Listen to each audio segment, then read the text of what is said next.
grabe. Sabi ko para silang artista talaga na napapanood sa TV. Ang gagaling. Ang gagaling nilang umarte.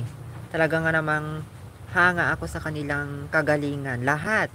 Matanda, bata, ganyan. Gusto ko din yung role ni si Baak Andres kasi parang may mostly ang napansin ko sa kanya komedyante. Komedyante for entertaining. Si si Mitch G, ayan. Si Jing TV naman, ayan. Total package siya para sa akin kasi hindi sa kaplastikan ito mga kalisa na alam nyo naman siguro nakikilala nyo na yung mga tinutukoy ko, binabanggit ko ngayong gabi. Si Jing TV channel kasi, si Jing TV, ano siya, may potential.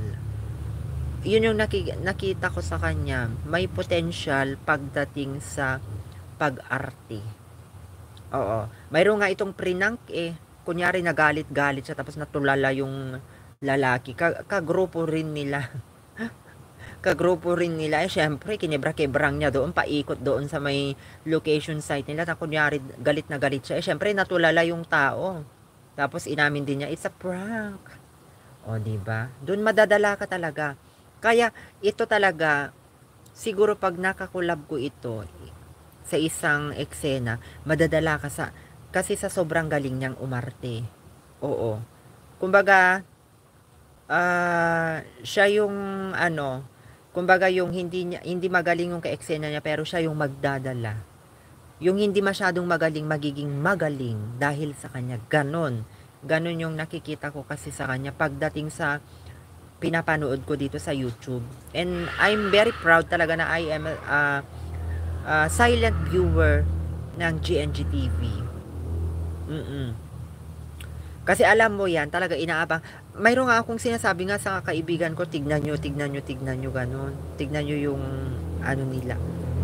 Drama, prank, entertaining, comedy, funny video. A lot of entertainment, ika nga. Yun yung kanilang kasi.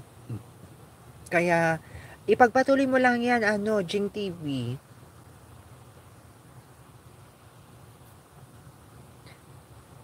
Doon ko na-realize na ang pagiging content creator dito sa social media, panahon yan talaga. Kanya-kanyang destinasyon. Mag-antay, kung hindi man ngayon, darating ang time, mayroong mga instrumental na tao na, siya yung magdadala na dito ka. Ganun. So, yun ang nangyari sa kanya. So, grabe. Masaya ako para sa iyo, sis. Jing TV.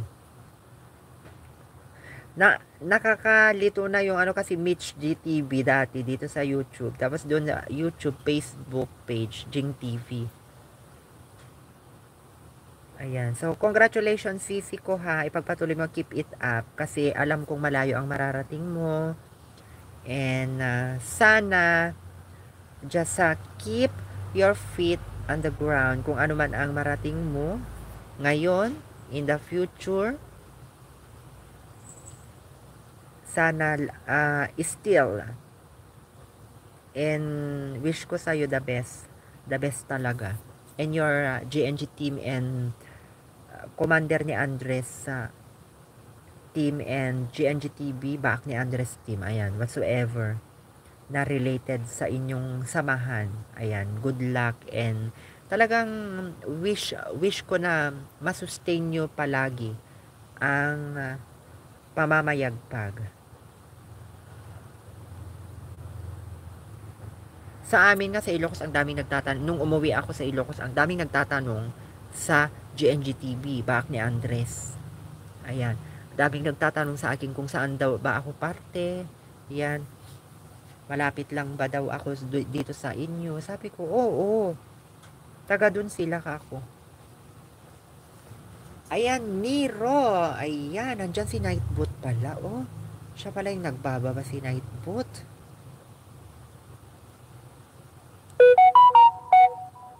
Siya pala yung nagbababa ni Nightbot. Oy,